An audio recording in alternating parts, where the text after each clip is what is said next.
Vanessa always had this specific rule she liked to talk about. She said that dating was a free-for-all, and you could go out with whoever you wanted. But when it came to marriage, she would only settle down with a guy who was under 26. So, on the day I turned 26, Vanessa pulled a fast one on me. She tricked me into getting on a plane and flying 1,000 miles away, all so she could propose to her new intern without me there. She even had her security team block the entrance to the event, giving them strict orders not to let Jack Miller, that's me, anywhere near the place. But even after her big proposal ceremony was over, I never showed up to cause a scene. That was when she started to get nervous. The chat window on the screen was scrolling so fast it was hard to read. People were typing things like, "What is the main character doing? Does he not realize Vanessa is waiting for him to crash the wedding? She's going to be heartbroken. Seriously, sensitive people need a partner who is steady. He's changed." If it were me, even if Vanessa was being difficult, I'd still hug her. I just smiled at the screen. No crying, no big dramatic scene. I simply turned around and bought a ticket for a flight out of the country. Maybe I really was the problem. I'll admit it, I have changed. Vanessa was in a terrible mood that morning. I could sense it the second I woke up. When my alarm clock buzzed, I was still half asleep, but my body moved on autopilot to shut it off. I rolled over, planning to put my arm around her. Vanessa pulled away from me. I woke up fully then, and opened my eyes. All I could see was her back as she got dressed, facing the wall. The atmosphere in the room felt thick and heavy as she walked out of the bedroom without saying a single word to me. I sat there on the bed, feeling confused, with a nervous knot tightening in my stomach. I found myself glancing at the live comments feed. It had already blown up. "He's still just sitting there zoning out? Vanessa is about to lose her mind. Wouldn't you be angry if your husband slept with his back to you all night? Vanessa stayed up all night staring at his back, almost crying. My heart breaks for her. Only an idiot like him could sleep so deeply." So she was mad because I had turned away from her in my sleep? But I was just incredibly tired. There had been a screw-up at the event the day before. The new intern was supposed to handle the drink orders, but he got the dates mixed up. The drinks were scheduled to arrive 2 days later, not yesterday. I had looked at the intern. His eyes were red, and his voice sounded like he was about to cry. "I don't know. How could this happen? I'm so stupid I can't even get this one thing right. It's all my fault, but I didn't do it on purpose. Can you please stop looking at me like that? I'm exhausted, I'm stressed, and I'm worried about whether I'll even get hired permanently." I hadn't even said anything to him, but he was already running off with his head hung low. A few minutes later, Vanessa called me. "It already happened. Just fix it. Why are you giving the intern a hard time?" Her defensive tone hurt, but the live comments were laughing at me. "My husband hasn't texted me in almost 2 hours. I'm mad. That intern is such a drama queen. If Vanessa wasn't using him to make the main character jealous, she wouldn't even look at him. Does he actually think he's special? LOL. She has to be the most stubborn person ever. Stop picking at the money tree or she's going to leave. Look at his miserable face. She needs her man to come comfort her." But how was I supposed to comfort her? A feeling of total helplessness washed over me. I opened my mouth to speak several times, but nothing came out. Then Mike ran over to me. "Jack, it's all sorted. I contacted our old supplier. They can help us out, but they are short on staff, so we have to unload the truck ourselves."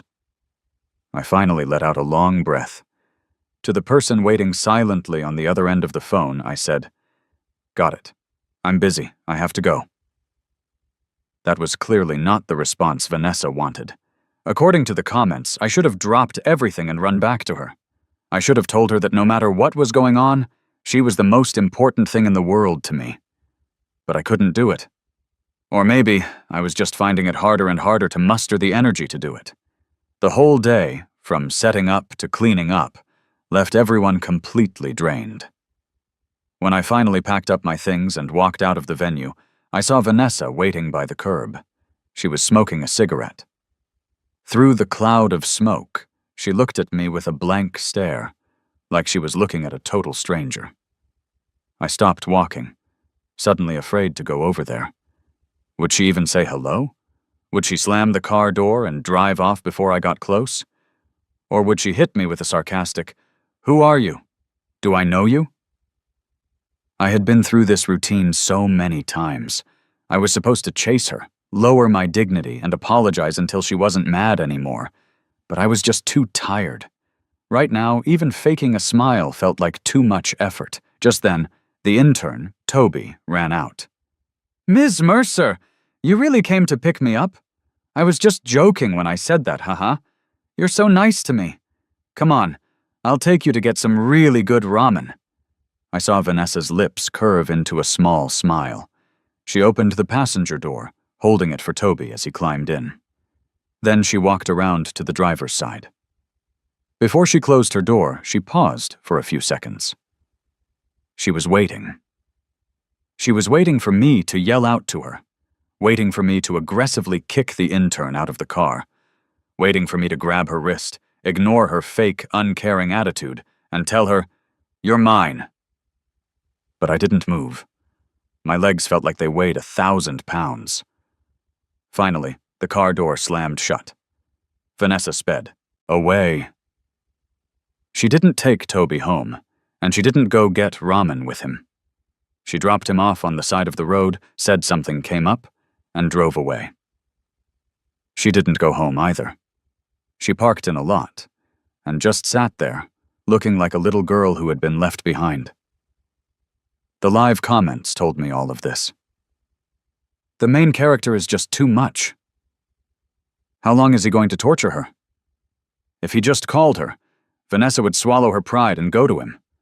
But he won't even do that. He doesn't actually think she likes the intern, does he?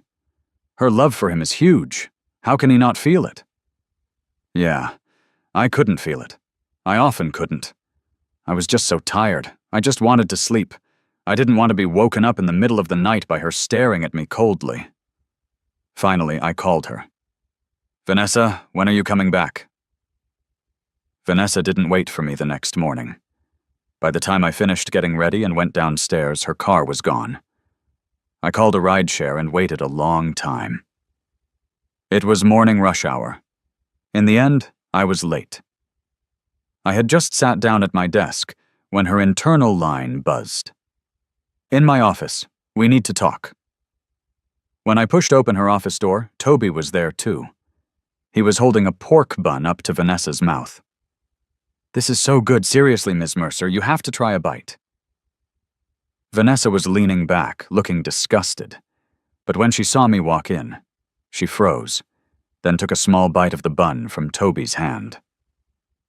I looked down, pretending I didn't see it. "You wanted to see me?" The comments were still scrolling. The main character isn't even stopping them? Did he forget that she never eats anything with filling? Vanessa is about to explode. Her fists are clenched, her eyes are red. If the intern wasn't here, she'd probably be crying. This is so painful. I wish I could jump into his body and give her a huge hug. Finally, Vanessa spoke. "For the upcoming architectural art exhibition, take someone off the list and add Toby's name." What? I looked up, unable to believe what I was hearing. She met my eyes with a cold stare, her attitude telling me I hadn't misheard. Taking a deep breath, I asked, "Why?" Toby spoke up quietly. "Jack, don't blame Ms. Mercer. It was me. I really need this opportunity." "Shut up. I wasn't talking to you." My voice suddenly got loud.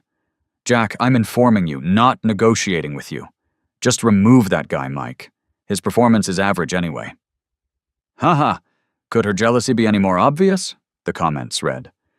"Just because her husband was talking to Mike before he hung up on her yesterday?" I can't. This is hilarious. I'm shipping this so hard. When will I ever find a love this sweet? Sweet? I licked my lips. The taste in my mouth was bitter. Mike was a good guy. He was hard-working and responsible, always the first to volunteer. His wife was pregnant and had to quit her job to stay home because of health issues. He told me that if he got the bonus from this project, he was going to set up the nursery.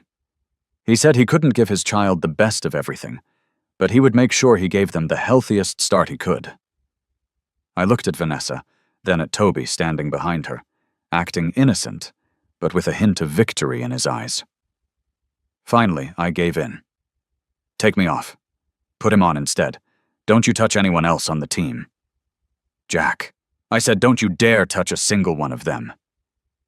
After saying what I needed to say, I turned and walked out, leaving the office and the company behind. The comments said Vanessa went crazy, smashed up her office, kicked Toby out, hurt herself in the process. The main character is just heartless. Doesn't he know why Vanessa is so insecure? He was the one who saved her from her dark place. Why can't he keep holding her hand?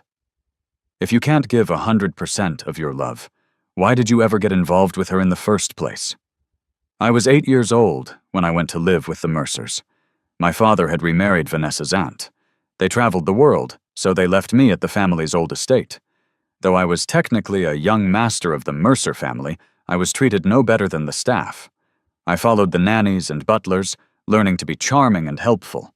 If I did little things for them, they were nice to me. The first time I met Vanessa was at a family dinner. She came with her mother, looking like a precious little princess with perfect manners. But just because she didn't eat a piece of meat her mother put on her plate, her mother dragged her into an empty corner and bit down hard on her arm. So you look down on me too, is that it? You're just like your ungrateful father. All you Mercers look down on me. She didn't cry or pull away.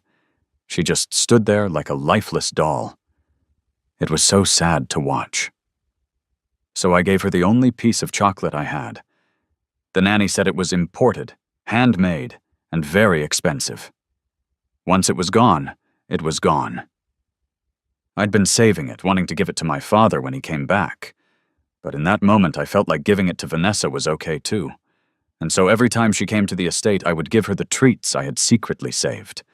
She would eat quietly while I talked. And then she suddenly asked, "Are you an idiot?" It was the first time she had ever spoken to me. My eyes went wide. And then the bird flew away. The kitten missed, and I laughed so hard. And the kitten turned around and glared at me.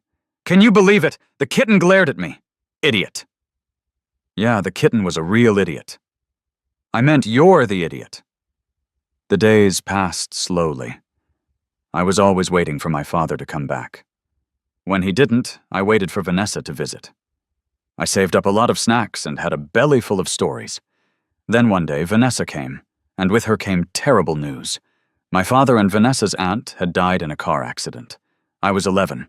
The Mercers wouldn't keep me anymore, and I had no other relatives. They decided to send me to an orphanage. I looked around at everyone, completely lost. I didn't understand how, in a single day, I could lose everything. Only Vanessa stepped forward. She took my hand. I want him. After leaving the company, I went to a nearby coffee shop. I sat there for a long time. To be honest, it didn't matter to me whether I was in charge of the exhibition or not. It wasn't a job I liked. When I graduated, Vanessa suggested I come work at her company. I didn't agree at first, so she gave me the silent treatment. She didn't understand why I wouldn't accept. The live comments didn't understand either. Vanessa just can't be without him. What's so wrong with that? The main character is just too ambitious. What's wrong with being a kept man, pampered by his girlfriend? He could live a life of leisure without ever working a day. I don't know what he's being so dramatic about. I wasn't being dramatic about anything. Vanessa was like a ghost or a cloud. She was unpredictable, and I could never truly reach her. I was always making her unhappy. When she was unhappy, she would delete my fingerprint from the door lock, change the password, and lock me out of the house. And I was so broke I didn't even have money for a place to stay. I wanted a job. At least if Vanessa threw me out, I wouldn't starve, die of thirst, or be homeless on the street. But I couldn't find one. For 3 months, I sent out countless resumes, but not a single company called me for an interview. My bank account was dangerously low. Finally, I went to Vanessa. "Can I come work at your company?" Vanessa looked down at me, a slight smile playing on her lips. I pushed my luck and asked to be in the software development department. Vanessa refused to even consider it and stuck me in the marketing department. I was in a department I wasn't good at, doing a job I wasn't good at. I figured maybe this is just what work is. You do your job, you get your paycheck. You shouldn't think too much, and you don't need to. But I was never satisfied. I didn't want it to be just this. It took me a year to go from hesitation to determination. I was sure of it. I had to continue my studies. Now I have my acceptance letter. I have to go. I was always going to leave. After all these years, I knew one thing for sure. My place was not by Vanessa's side. Vanessa's call came in the afternoon. Her voice was calm, empty of any emotion. "Today's your birthday. I booked you a flight. Haven't you always wanted to see the ocean? You go on ahead. I'll join you when I'm done with work." I thought this might be my chance. After my birthday, I would tell Vanessa everything. She wouldn't want me to go, but she definitely wouldn't stop me. All I had to do was not look back. And so I got on the plane and flew 1,000 miles away. I waited for Vanessa for 4 hours. I called her 3 times. None of them went through. On the 5th call, Vanessa's assistant answered, "Mr. Miller? Is Ms. Mercer there?" "She's preparing a proposal scene. She's going to propose to Toby." The moment I heard those words, my ears started ringing. I was stunned for a long time. I hung up the phone and sat by the ocean. The live comments were all laughing. "Bet you feel stupid now. Seriously, does he have to lose her to realize what he had?" "Relax, it's just a test from Vanessa. As long as the main character rushes back to crash it, the proposal will be for him." A new message popped up on my phone. I clicked on it. It was 2 videos from one of Vanessa's friends. In the first one, you could only see Vanessa's profile as she leaned against the terrace railing, smoking. "Are you really going to propose to that intern? What about Jack?" She smiled coolly. "You don't get it. You can date anyone, but I only marry men under 26. Today is Jack's 26th birthday." 2 seconds of silence, then a roar of laughter. The second video showed Vanessa from behind. She stood before a line of bodyguards. She said sternly, "Get a good look at the person in this photo. You are not to let him up here." After the 2 videos was a text message. "Jack, you saw it. I'd advise you not to come back or you'll just be embarrassing yourself." I didn't need the live comments to know that Vanessa was behind all of this. It was her usual tactic. A slap in the face followed by a piece of candy. Push me to the edge, then let me fight my way back to prove my love for her. I had proven it so many times, but it never seemed to be enough. I remember my teacher telling us before the SATs that we had to learn to give up. Give up on the problems you can't solve, no matter how hard you think. Allocate your energy to the questions you have a better chance with. Use your wisdom to trade for points. The SATs aren't about getting every question right, but about winning as many points as you can within the rules. I used to understand that. Then I forgot. Now I thought, it's probably not too late to pick that strategy up again.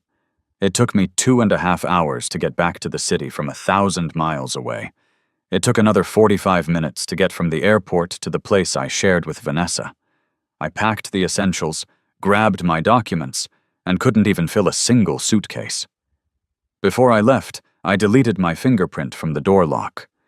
It was a childish little act of revenge. I stood at the door and chuckled foolishly for a moment. Finally, I turned and left. An hour and a half later, I was at the airport. What the hell is the main character doing? Doesn't he know Vanessa is just waiting for him to crash the proposal? 30 minutes left. If he doesn't get there, she's going to have to go through with it. What do you mean, go through with it? Can't you see she's already falling apart? Seriously, sensitive people really need a love that's constant and unwavering. He's just changed. If it were me, even if Vanessa was all thorns, I'd still hug her, thorns and all. I looked down, then raised my head again. These comments were just like Vanessa. They had clipped my wings and tied my feet. They told me Vanessa loved me. When I was 14, Vanessa left me stranded on the side of the road. The comments said it was my fault for helping another girl with her homework. Vanessa was jealous. But even then, she was worried about me. She hadn't really left. She had circled back and was following me from behind. When I was 15, Vanessa threw the birthday cake I'd made for her into the trash. The comments were speechless. Vanessa wanted to carry his backpack for him. How could he say no? Doesn't he know he was rejecting a piece of her heart? When I was 16, it was time for me to confess my feelings to Vanessa, but she wouldn't accept. She would reject me countless times, and I had to persevere until she was satisfied. When I was 17, Vanessa finally said yes. The comments said she had finally softened up for me. When I was 18, she changed my college application. The comments said it was a test. What was more important, Vanessa or my future? For the first time, I broke down. My voice choked with sobs as I told her, "You're important. You're the most important. You're the most important person in the world to me. Without you, I don't know what would have happened to me. You gave me a place to live. You fed me. You clothed me. You paid my tuition. I'll do whatever you ask me to do. But Vanessa, I want to go to college there." Vanessa asked me, "Do you love me or are you just repaying me?" I forced a smile. "I love you." I didn't expect to run into David Sterling at the airport.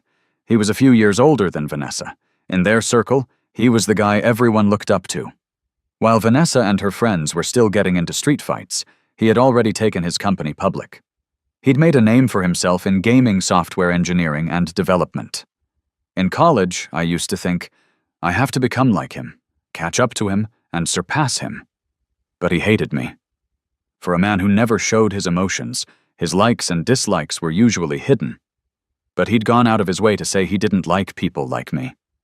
Vanessa once asked me, "When did you piss him off?" I shook my head and said I didn't know.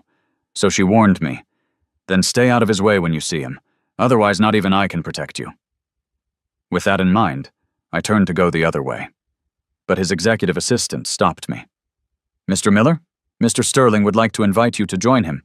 Would you do him the honor?" I forced a smile. It wasn't like I could refuse.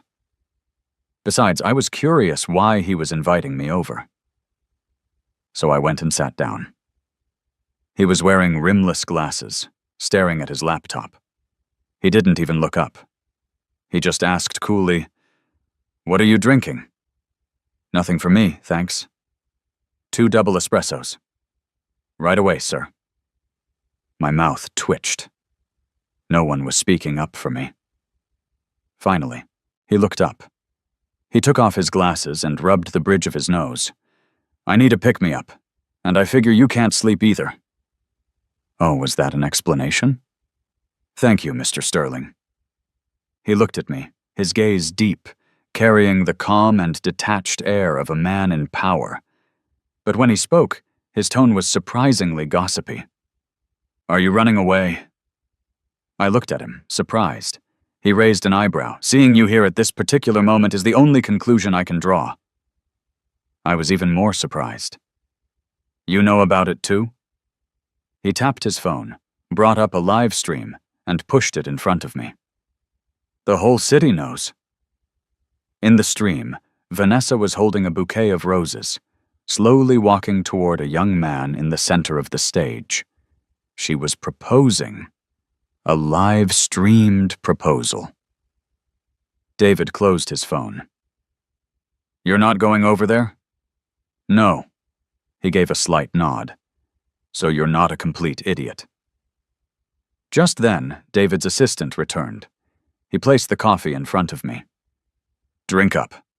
If you're going to leave, leave with a clear head." For some reason, I felt there was a hidden meaning in his words. Finally, I couldn't hold back and asked, "Mr. Sterling, why do you hate me?" David didn't answer right away.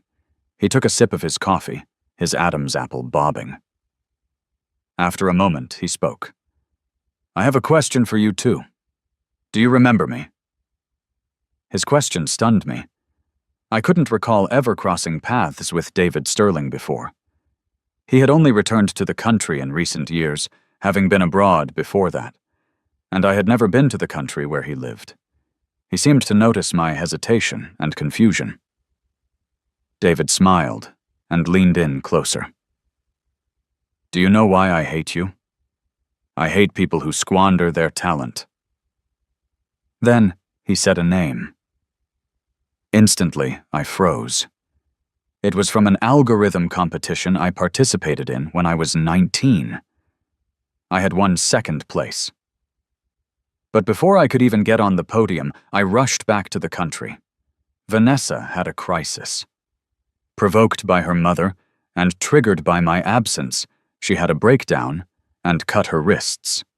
She was in the hospital for 6 months. I stayed by her side for 6 months, never leaving. During that time, I received an invitation from a team.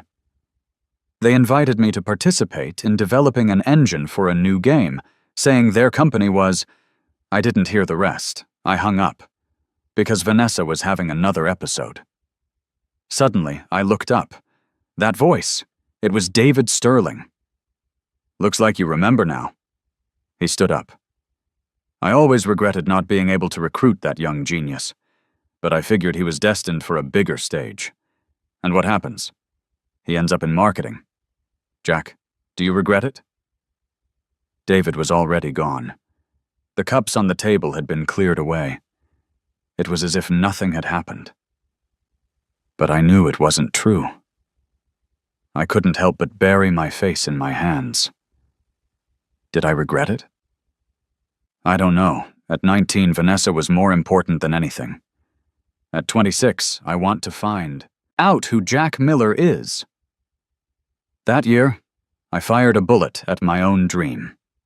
Years later, it hit me right between the eyes. According to what I learned later, after I hung up the phone, Vanessa stood frozen for a long time until a friend came over and nudged her. She dazedly handed over her phone. "Here, look, is my phone broken?" "What's wrong? It's not broken. It's working fine." "Impossible. If it's not broken, why did Jack hang up on me?"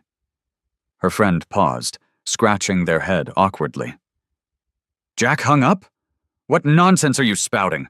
Vanessa yelled, clutching her phone and storming off. "Jack would never hang up on me." She rushed downstairs and grabbed one of the bodyguards. "Did you hurt Jack? I warned you, just put on a show. Don't actually touch him." The bodyguards looked at each other, confused. "But Mr. Miller never came." "Impossible. Did you not see him? Did he get in through another entrance? The cameras. Check the security cameras." Everyone scrambled, but Vanessa suddenly seemed to have an idea, and her eyes lit up. "Today is Jack's birthday. He must be at the beach waiting for me. He loves looking at the ocean.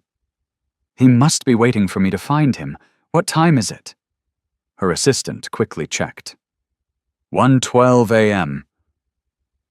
The light in Vanessa's eyes dimmed slightly, but she immediately reassured herself.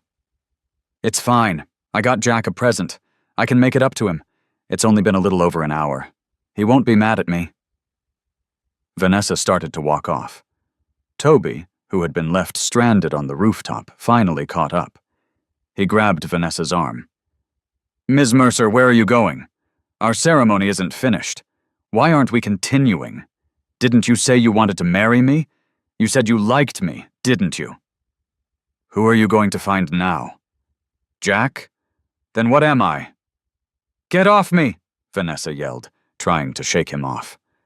But Toby held on tight, his face flushed.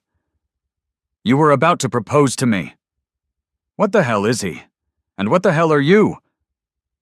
Vanessa grabbed Toby by the throat, her look terrifying, as if she wanted to eat him alive. You knew I had a boyfriend, but you still came on to me, flirted with me? I was just using you. Did you actually take it seriously? She shoved Toby aside. Don't ever let me see you again. It was 3 hours later when Vanessa finally reached the beach. She had just gotten off the plane when her assistant called to say they had checked my flight information. I had returned to the city. At that moment, Vanessa's anxious heart finally settled. She slowed her pace, no longer in a hurry. She laughed at herself. She must have been crazy to think Jack would just disappear. This was Jack, after all. Vanessa's Jack. He would never leave her. He knew she couldn't live without him, too. It's just that he'd behaved badly this time. Of course, she had gone a bit too far herself. She thought, as long as Jack comes and apologizes, I'll forgive him. I won't set up any more hurdles. Vanessa walked slowly toward the shore. The night sea was black. She suddenly wanted to know how long I had waited there and what I had done. In the distance, a small shop decorated with string lights was still open, selling coffee, desserts, and little trinkets. The owner was resting his head, half asleep. Vanessa tapped on the counter. Huh? What can I get for you? Can I see your security footage? Did you lose something? Yeah, my boyfriend. The kind-hearted owner quickly pulled up the footage. Soon, Vanessa found me. I was dressed in simple pants and a t-shirt, my hair messy, standing tall. I stood by the shore for a while, then found a place to sit down. I would look out at the ocean, then at my phone, but mostly I was just zoning out. Time ticked by. Every 40 minutes, I would make a call. Vanessa's hand hanging by her side twitched. All those calls were to her. She had been smoking, listening to her phone ring, and hadn't answered a single one. It had been a thrilling feeling. She loved seeing me anxious, helpless, even in pain because of her. My pain was the only way she could feel my love. But now, watching my calmness on the monitor, Vanessa suddenly felt disconnected. There was no hysteria, no agony. It was as if I were just completing a task. Vanessa fast-forwarded the video, the things her friends had sent to me. It had all been her idea. She wanted me to be anxious, to be regretful. But what did she get? Nothing. Just the same dead calm. In an instant, it was as if an invisible hand was squeezing Vanessa's throat. She couldn't figure out what was making her panic. It was suffocating. Like a massive storm was about to hit, the dark clouds pressing down, making it hard to breathe. In that moment, Vanessa had only one thought. She had to see me. But I was gone. Flight records showed that I had returned to the city. But I wasn't at home, and I wasn't at the office. Where else could I have gone? Vanessa sat in the living room from midnight until dawn. Her assistant, wiping away sweat, shook his head. Ms. Mercer, I'll keep sending people to look. Vanessa's face was dark as she threw the glass in her hand against the wall. Stop looking. Let him go. If he dares to run away from home, he better be prepared for the consequences. This time, I had truly made her angry. She wanted to see where else in this city I could possibly go besides her side. It's my 13th day in my new country. I left in such a hurry, with the dramatic air of someone abandoning everything to start anew. But I knew that all this decisiveness was just a way to break through my own fear. I am terrified of leaving. Moving from one place to another has always been painful for me. As a child, my living situation was unstable. No matter where I went, it felt like I was living on someone else's charity. I would carve out a small space for myself. All my things were piled up there. My sense of security was there. After Vanessa took me in, I did the same thing. She was disgusted. Why can't you hang your clothes up properly? You've turned a perfectly good room into a dog kennel." She forced me to change. I was obedient. I changed everything, at least on the surface. But in reality, after all these years, the only thing that truly belonged to me could fit into one small suitcase. To be able to pick up that suitcase and leave, that was both the backup plan I had always prepared for and the thing I had always dreaded. This time, I didn't give myself much time to think. I pushed myself to this point, and it turned out not to be so bad. Finding an apartment, getting familiar with the area, buying things, once you start doing them, none of these things are that hard. And then, on the 8th day, I suddenly realized I couldn't see the live comments anymore. That day, my birthday, I didn't crash the proposal. Instead, I chose to leave the country. The comments started cursing me. They demanded to know why I couldn't be nicer to Vanessa. She was so tragic, so pitiful. She had finally given her heart to someone, so why couldn't I hold it carefully? Why did I have to hurt her and make her sad? The comments grew denser, more numerous. They urged me to go back, to find Vanessa, to apologize, to save her, to love her. They crashed over me like a tidal wave, almost drowning me. I buried myself under the covers, shut my eyes, and plugged my ears. I forced myself to ignore them, to blur everything in front of me. I was busy. I had a lot to do. Finding a place wasn't easy. People will always try to rip off a newcomer. They take advantage of you because you don't know the market, because you don't know your way around. They inflate prices and pass off junk as quality. I looked at many places, made a lot of comparisons, and finally made a decision. Those first few days, I was so exhausted I could fall asleep the moment I lay down. Before drifting off, I'd think to myself that something felt missing. It wasn't until the next morning, as I sat up in bed, that I suddenly realized there were fewer comments. Just a few sparse ones shouting, "Vanessa is starting to have sleepless nights." What the hell does he want? Is he trying to drive her to her death? He's going to regret this. He'll pay for what he's done. I looked away and got up to wash my face. A rented room isn't a home. But when the landlord handed me the keys, my eyes suddenly welled up. I wanted to buy a throw blanket for the sofa and a pillow so I could curl up and read. The desk needed a lamp, and maybe I could fit a small vase there. I wanted to buy a big bowl, big enough to put all my food into one dish. That's how I wanted to eat. Maybe I could put a rug by the bed. It would feel so nice to step on it with bare feet. I ran all over the place, walked for miles. Everything I brought back to my apartment was carefully chosen. The days went by, and every place my feet had touched became etched in my memory. The streets, the shops, the people. I was starting to get to know this place. Until the 8th day. I was sitting and quietly drinking a cup of coffee. A skateboarder zipped by. A street performer started to sing. A cool breeze brushed past, and I stood up to leave. Suddenly I realized the live comments were gone. I looked around in a panic, again and again. Finally, I was sure. They were really gone. Did they disappear today? Or had they been gone before today? I had no way of knowing.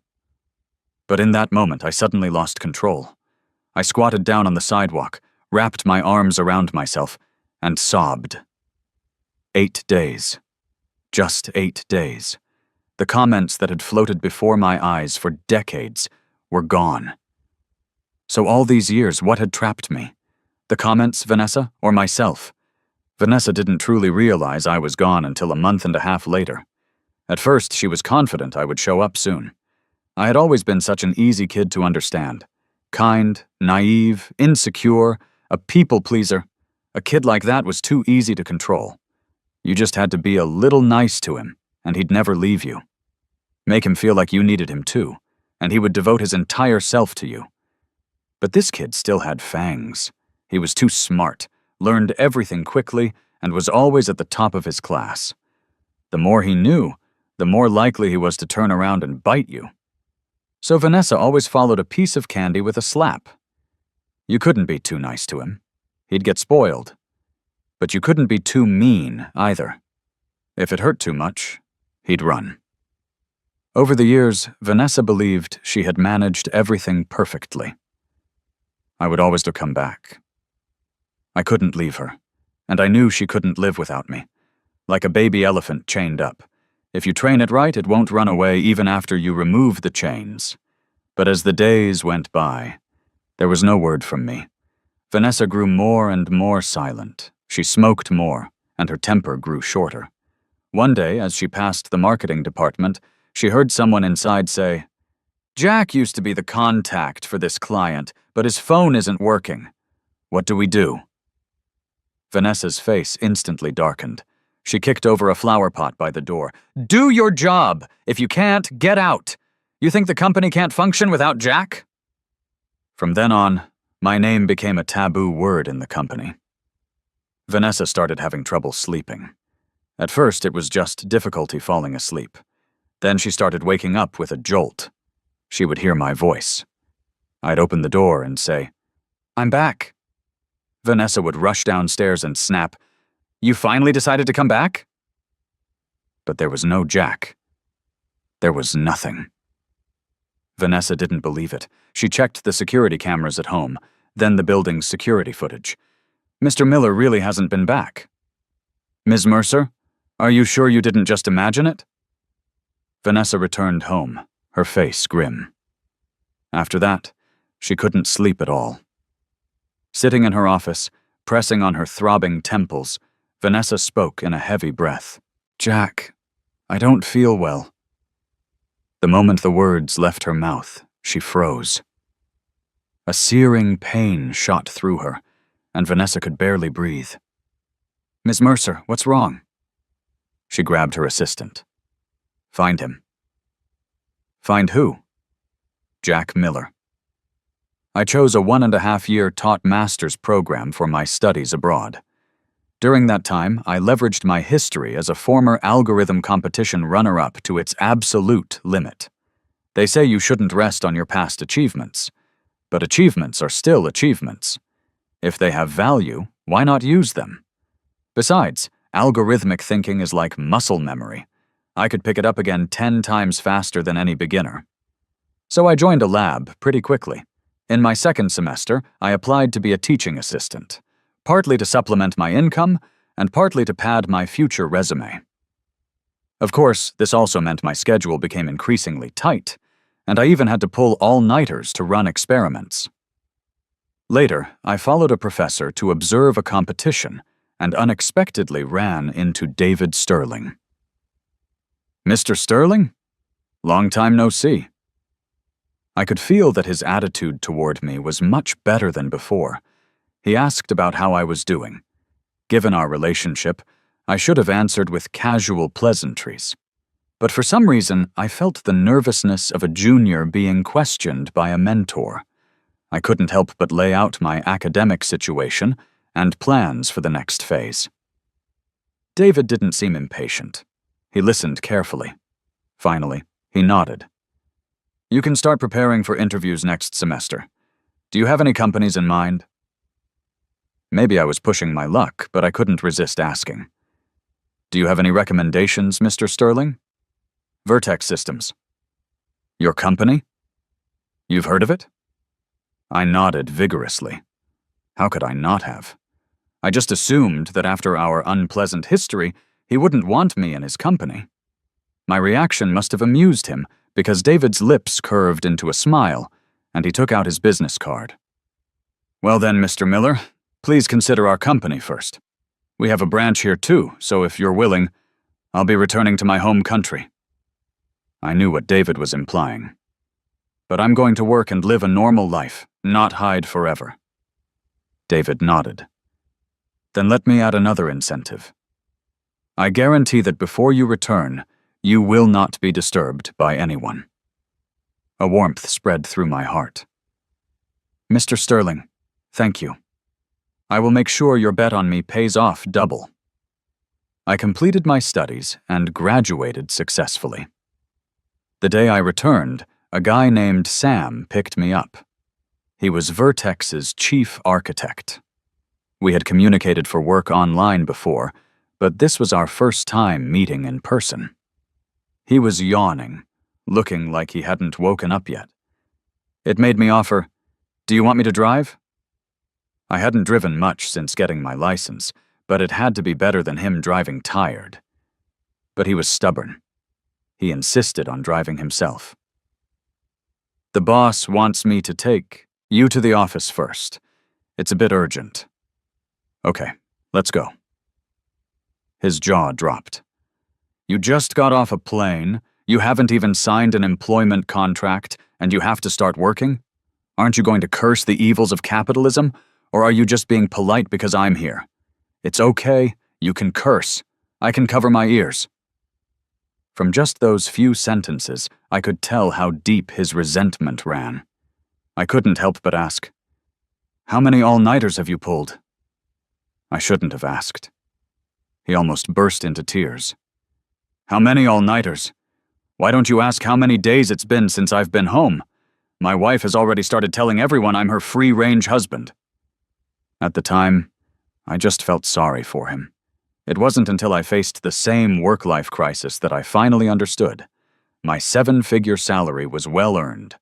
I ran into Vanessa 4 months after returning to the country. This city is huge. Bumping into someone by chance is really not easy. That day, I was just dead tired and went downstairs to buy a coffee. As we passed each other, someone suddenly grabbed my arm. "Jack."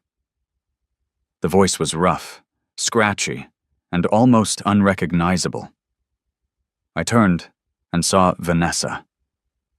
Thin, tired, with an exhaustion she could barely hide.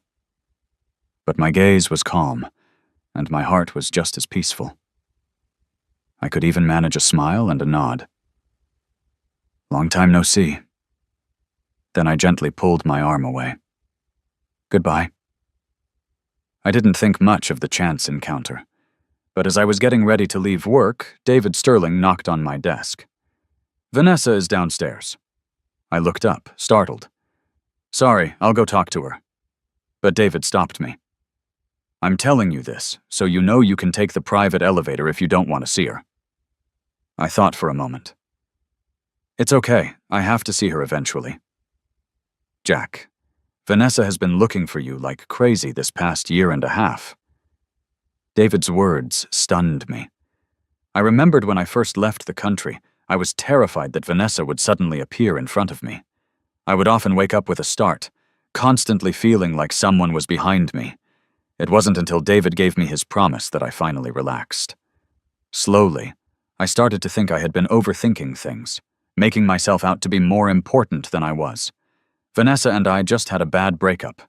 We would go our separate ways, and if we met again, we'd just be acquaintances who nod at each other. Until now, hearing David say this. "From the very beginning?" He nodded. "I was the one who hid your flight information. Otherwise, Vanessa probably would have found you long ago. Over the past 1.5 years, she's done a lot of crazy things. She got a college student named Toby expelled. She had her mother committed to a psychiatric hospital. She was removed from the board of directors for physically assaulting people on several occasions. Now she's just drowning herself in partying, living day to day. But the one thing she hasn't given up on is finding you. I checked the security footage. She followed you all the way to the company, asked the front desk for your name, and confirmed it several times. The reason she didn't do anything when she saw you is probably because she couldn't process it. I've heard she's been having hallucinations." I was dazed for a long time. David didn't leave. He pulled up a chair and sat across from me. My hands on the desk slowly tightened into fists. I looked up at him. "Boss, what do I do?" David suddenly smiled. I have to say, I'm very impressed. His goal was probably to tease me, and it worked. I actually smiled. How could I? Maybe I would have in the past. But I've grown up, haven't I?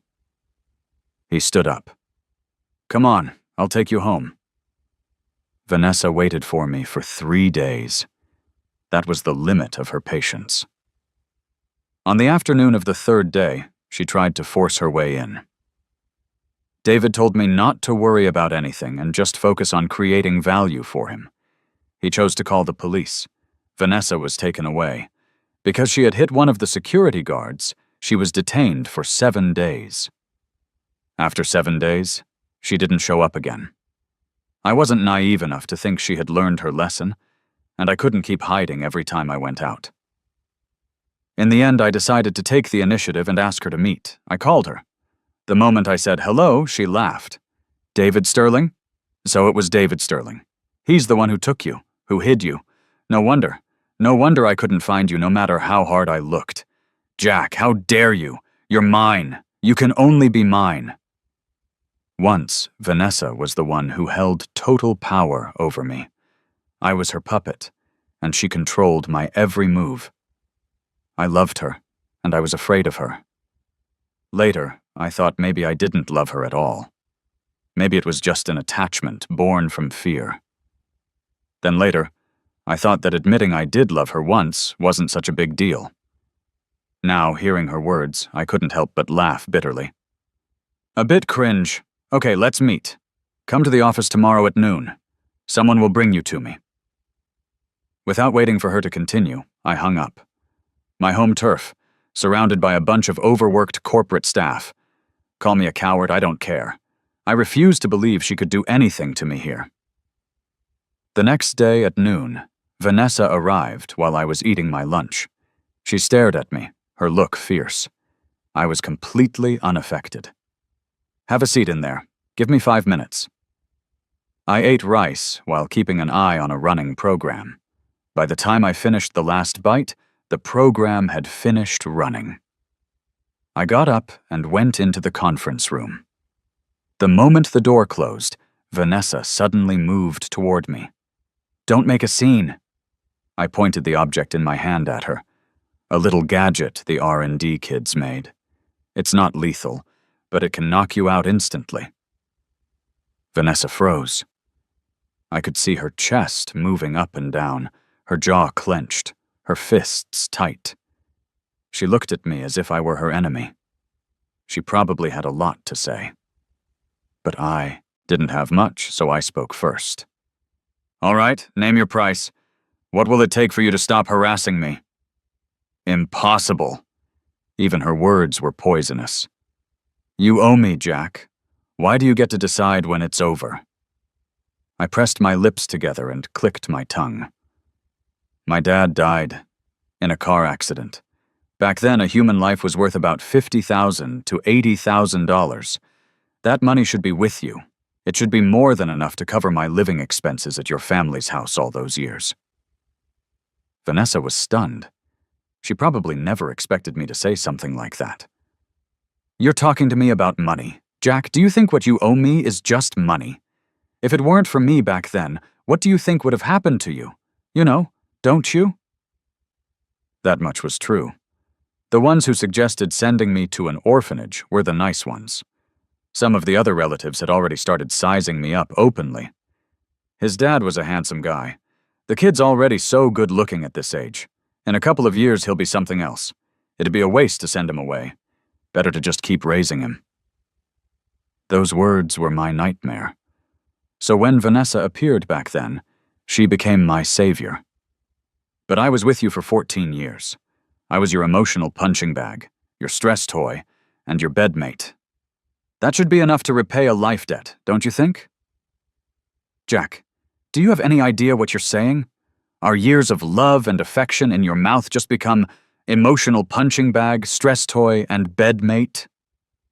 That one was hard to answer. When I talk about our relationship, you talk about repaying a debt. When I talk about repaying a debt, you talk about our relationship. Vanessa, that's called being unreasonable. You get it? She paused, then suddenly lowered her head and began to laugh, her body shaking. When she looked up again, her eyes were red. Jack, say my name again. She's lost her mind. My face hardened as I looked at Vanessa.